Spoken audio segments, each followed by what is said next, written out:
But by 507 kilometers, tanga tichiti only 4 dziri good state. Tawedzera 4.7 plus 1.6. Ndovata kuti maroads ari good condition. Mamwe about 160 ari mufair, renovated. But almost 300, slightly above 300, akuda complete reconstruction. From scratch, kutotanga kutofanira ndi nyaya chayo yakakura. But investment yemaroads manje honorable kukatasa kuti isusu secouncil gore rakapera the whole year takakwanisa kuunganidza roughly $1 million from our roads levy, then our parking. Then Zinara yakatipa equivalent of 400,000. That's 1.4. But the engineer vasati vaenda kuzinara vakasiya vacalculator kuti maroads edu anoda mari 108 million yatinoda as a city. But mukada kunocheka nawo takaita meeting naCEO Zinara last month vachitaura kuti nyika yese share 80 million. Well, it's city of MUTARE road 108, but nyika yese Takatotaka kuita road repair. This road was all potholed. Yes. So the first thing we did was to repair my potholes while. Then the next thing, when the road in a delayed intervention, you end up with multiple potholes and it becomes very bumpy. So Takata Maslaris used to try to smooth them out. You will not get perfect, but at least you get reasonable. After tighter that Maslaris used, then we did the racing. That's just one layer. It's just one layer. But what we are doing to go per 5-year lifespan to go with around the road. Then after that, you might still need to come back another till we ask about going to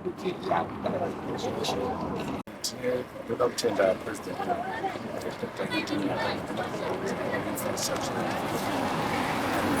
fambisa nyika yedu takatarisana nevision 2030 yatitarisana kunokumara kalenda before 2030 tinenge tabata vision sezvo ndikuona kana kuti these roads are being resurfaced almost like being made anew through the operation of council devolution funds mazinara contribution ikuratidza kuti vanhu vakabatana pamwe chete zvakanaka maorganizations dzinotifambira.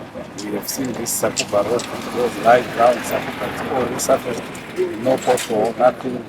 Chaminuka road, we have been to Railway road. All these roads are in the same combination with devolution funds, Zinara funds, and city council contribution. So, as Manicaland, we are very proud of our city. Very soon we will be talking about no potholes in MUTARE if we continue with this kind of trajectory. You will see also that as a province, we have declared no pothole in our highways. We can go all along the highways of Manicaland. We have closed all the highway, all potholes, and this is a great work being done through the ministry, the relevant ministry of transport, which is doing a sterling job. Vision Dr. Edwin Mara. Current road, Sakubva was funded by property city of MUTARE. Zinara contributed about 59,000 and the MUTARE city achieved the balance, which is slightly above 500,000, around 80,000 US. We were able to achieve this. We realized in the prior years we were selecting roads specifically to be funded by Zinara and roads specifically to be funded by city of MUTARE. And at the end of the day, most of these roads were improved. So we then said we need to put resources together, attack one road and complete it.